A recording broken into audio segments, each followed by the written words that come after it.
Hello friends, good morning everybody. Welcome back to my YouTube channel है Kumar academy में आप सभी का स्वागत है। तो चलिए फ्रेंड्स, आज हम इस वीडियो में करने वाले हैं आपका Hindi class 10th Hindi Bihar board का है। और ये आप देख रहे हैं गोधोली भाग 2 और पार्ट 1 कराएंगे। गोधोली भाग 1 होता है और भाग 2 है। तो भाग 2 का जितने भी टॉपिक इंपॉर्टेंट होंगे, जो एग्जाम में क्वेश्चन लड़ने वाले होते हैं, वही सब क्वेश्चन आपको देखने को मिलेंगे। तो पहला टॉपिक है आपका, पहला चैप्टर है सर्व विभाजन और जाति प्रथा। इससे जितने भी इंपॉर्टेंट क्वेश्चन होंगे, ऑब्जेक्टिव क्वेश्चन, सभी हम यहाँ से करने वाले हैं। तो वीडियो को एकदम पूरा लास्ट तक जरूर देखिएगा, क्योंकि आपको यहाँ पे जितने भी क्वेश्चन कराएंगे, सभी क्वेश्चन आपका एग्जाम में लड़ने वाले हैं। ठीक है, तो चलिए यहाँ से स्टार्ट करते हैं। और यहाँ से पहला क्वेश्चन आपके सामने ये आ गया। पहला क्वेश्चन कहता है कि सर्व विभाजन और जाति प्रथा के लेखक कौन है।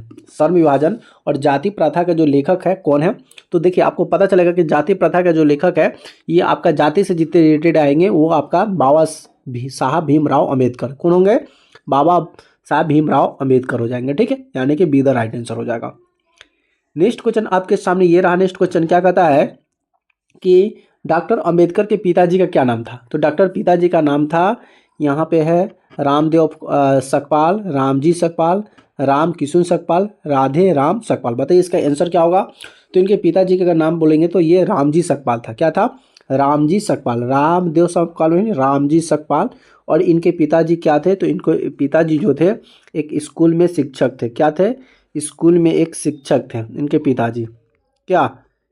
जिन्हें गरीबी और क्या बोलते हैं, ऐसी जाति की वजह से उन्हें स्कूल में बैठने नहीं दिया जाता था। भीमराव अम्बेडकर को एकदम एकदम अलग भावना से उन्हें देखा जाता था, उन्हें बैठने भी नहीं दिया जाता था। तो याद रहेगा कि उनके पिताजी क्या थे? स्कूल में एक शिक्षक थे। अगला क्वेश्चन आपके सामने ये रहा। अगला क्वेश्चन क्या कहता है कि आधुनिक क्या है, कि आधुनिक सभ्य समाज कार्यकुशलता के लिए आवश्यक माना जाता है। तो ये क्या हो जाएगा? आधुनिक सभ्य समाज जो है कुशल के माना जाता है। तो ये हमारा आंसर हो जाएगा सर्व विभाजन। क्या हो जाएगा? सर्व विभाजन, यानी कि ये इधर राइट आंसर हो जाएगा। नेक्स्ट क्वेश्चन आपके सामने ये रहा। नेक्स्ट क्वेश्चन कहता है कि जाति प्रथा भारत में बेरोजगारी का एक कारण बनी हुई है। मतलब जाति प्रथा जो है भारत में एक बेरोजगारी का कैसी कारण है? प्रत्यक्ष, अप्रत्यक्ष, प्रमुख कारण है, या इनमें से दोनों होगा, या क्या होगा?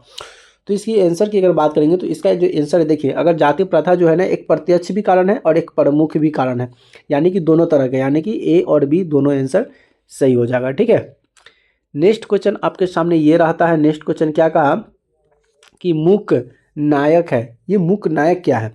तो मूक नायक की अगर हम बात करेंगे तो इसमें मूक नायक हो जाएगा पत्रिका। क्या हो जाएगा?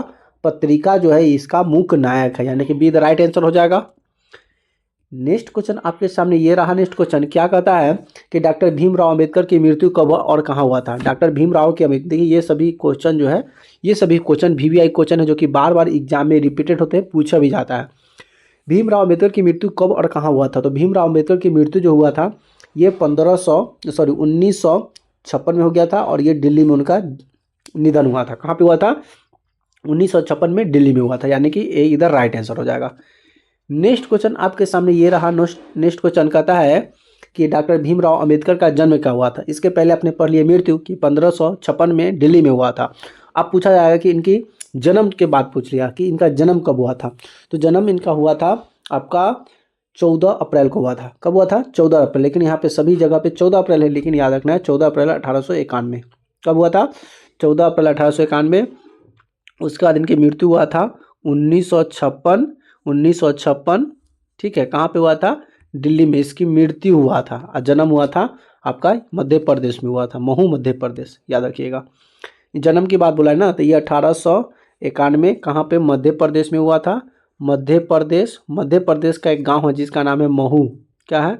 महू नाम है। ठीक है, वहीं पे इनका जन्म हुआ था। अगला क्वेश्चन आपके सामने ये रहा। अगला क्वेश्चन कहता है कि अंबेडकर की दृष्टि में भाईचारा का वास्तविक रूप कैसा होता है। अंबेडकर की दृष्टि से भाईचारा का रूप कैसा होना चाहिए। तो भाईचारा का जो रूप होना चाहिए, दूध और किसकी तरह? पानी की मिश्रण की तरह। जैसे कि दूध और पानी एक जगह जब मिल जाता है तो पता ही नहीं चलता है कि दूध और पानी है कि नहीं, उसी तरह भाईचारा हमें ऐसे ही निभाना चाहिए जिससे हमें पता ही नहीं चले कि कोई भेदभाव है, सब एक दूसरे से मिल जाए। अगला क्वेश्चन आपके सामने ये रहा कि भारतीय संविधान का निर्माण में महत्वपूर्ण भूमिका निभाई थी। मतलब भारतीय संविधान का जो महत्वपूर्ण भाग है, इसको भूमिका निभाया था। कौन निभाया था? तो सबसे ज़्यादा भूमिका निभाने वाले व्यक्ति थे भीमराव अम्बेडकर। कौन थे? भीमराव अम्बेडकर, यानी कि ये इधर राइट आंसर हो जाएगा। नेक्स्ट क्वेश्चन आपके सामने ये रहा, कहता है कि सभ्य समाज की आवश्यकता है। सभ्य समाज की आवश्यकता जो है ये किस लिए है? तो सभ्य समाज की जो आवश्यकता है ये श्रम विभाजन के लिए। किस लिए? श्रम विभाजन के। बी द राइट आंसर हो जाएगा। नेक्स्ट क्वेश्चन आपके सामने ये रहा। नेक्स्ट क्वेश्चन कहता है कि प्राथमिक शिक्षा प्राप्त करने के बाद अंबेडकर उच्च शिक्षा प्राप्त करने के लिए गए। मतलब प्राथमिक शिक्षा करने का मतलब जो 9-10 से नीचे जो होता है वो प्राथमिक शिक्षा होता है। तो उन्होंने उच्च शिक्षा प्राप्त करने के लिए कहाँ पे गए? दक्षिण अफ्रीका गए थे, न्यूयॉर्क, दक्षिण कोरिया या इटली, कहाँ गए थे? तो देखिए ये पढ़ाई करने के लिए गए थे न्यूयॉर्क में गए थे। उच्च शिक्षा प्राप्त करने के लिए गए थे न्यूयॉर्क। कहाँ गए थे? न्यूयॉर्क गए थे, यानी कि सी द राइट आंसर हो जाएगा।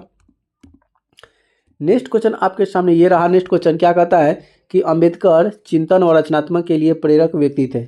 अंबेडकर चिंतन व रचनात्मक के लिए प्रेरक व्यक्ति थे। ये कौन सा कहा था?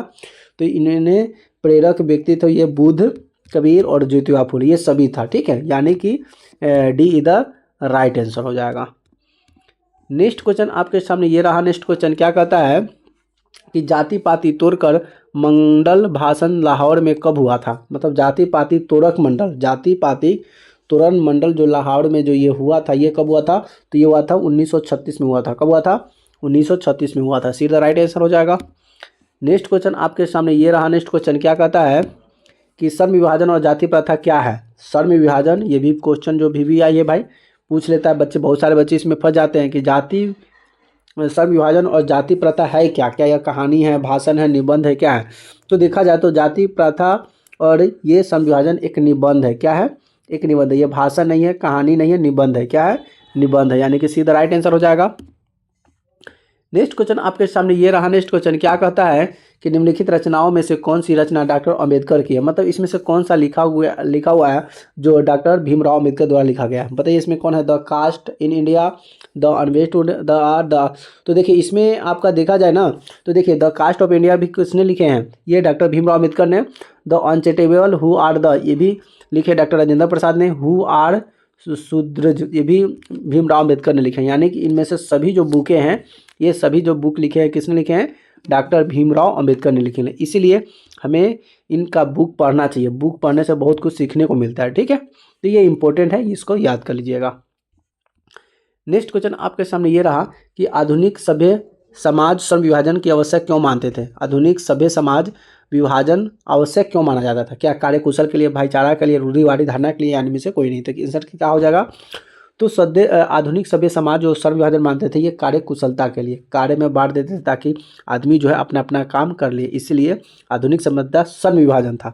श्रम विभाजन का मतलब होता है काम करने की विधि को बंटवारा कर देना। ठीक है, यानी कि इधर राइट आंसर हो जाएगा।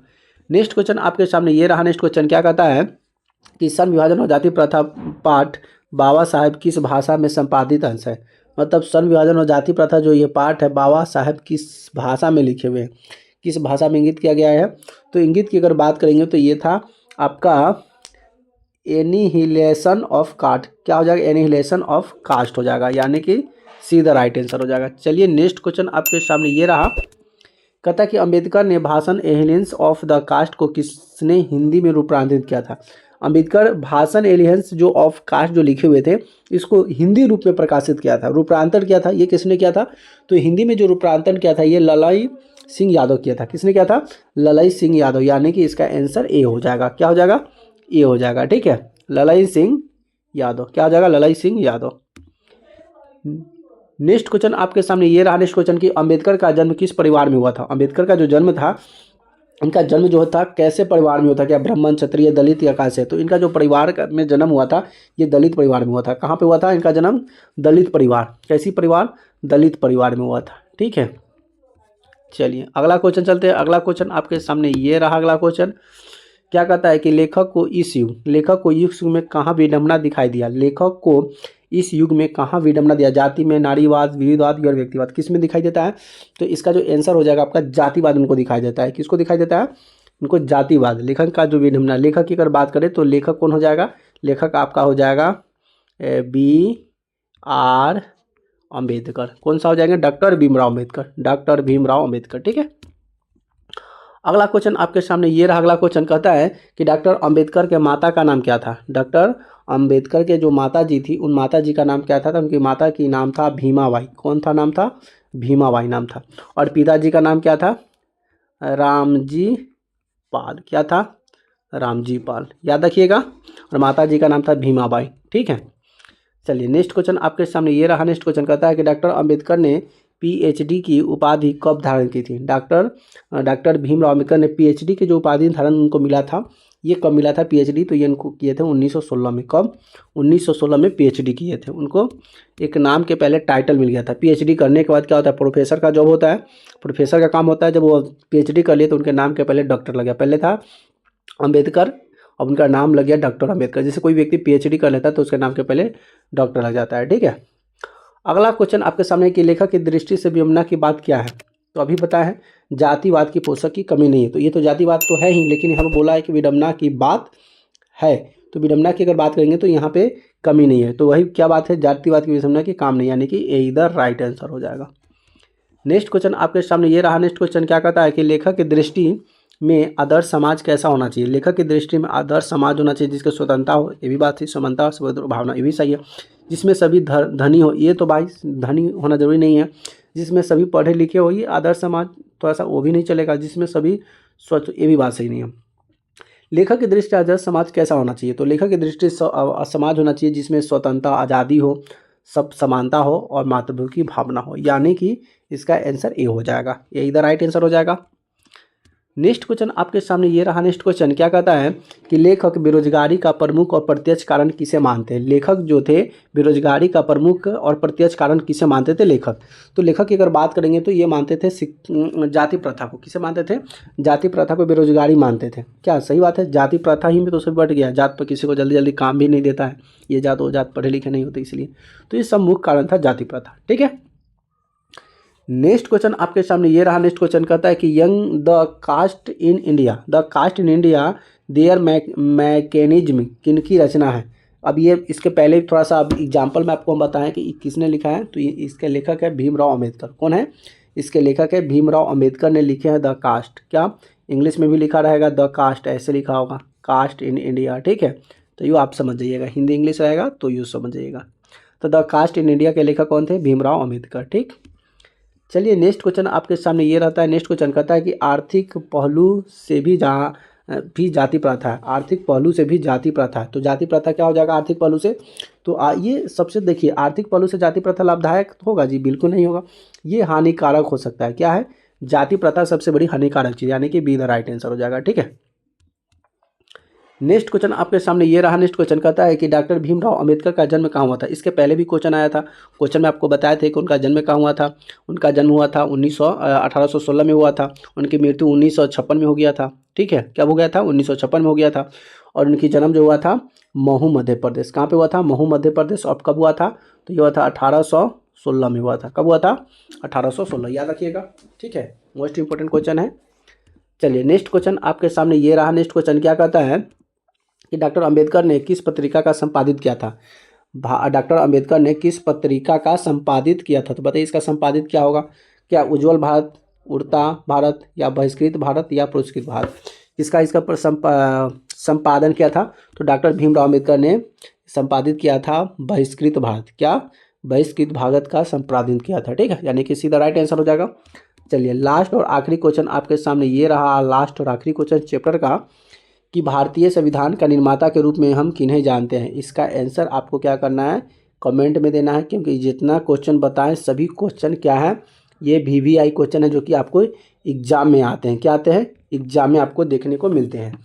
तो बताइए यहाँ से आपका कितना क्वेश्चन सही होते हैं, कितने क्वेश्चन को सॉल्व किए, ठीक है। हमारी वीडियो अच्छी लगती है, वीडियो को एक बार प्यार से एक बार लाइक जरूर कर दीजिएगा, वीडियो को एक बार अपने दोस्तों फ्रेंडों के साथ शेयर जरूर कर दीजिएगा। और अभी तक चैनल को सब्सक्राइब नहीं किए तो प्लीज़ चैनल को सब्सक्राइब जरूर कर लीजिएगा, और एक प्यारा सा कमेंट करना मत भूलिएगा, ठीक है। तो चलिए फ्रेंड्स, वीडियो को यहीं तक अंत करते हैं, फिर आपसे हम दूसरे वीडियो में मिलेंगे, ठीक है। हम आपसे फिर दूसरे वीडियो में मिलेंगे, तब तक के लिए हमारे वीडियो को ऐसे ही देखते रहिए, चैनल को सब्सक्राइब कर दीजिए। फिर मिलेंगे नए वीडियो में नए टॉपिक के साथ, तब तक के लिए जय हिंद, वंदे मातरम।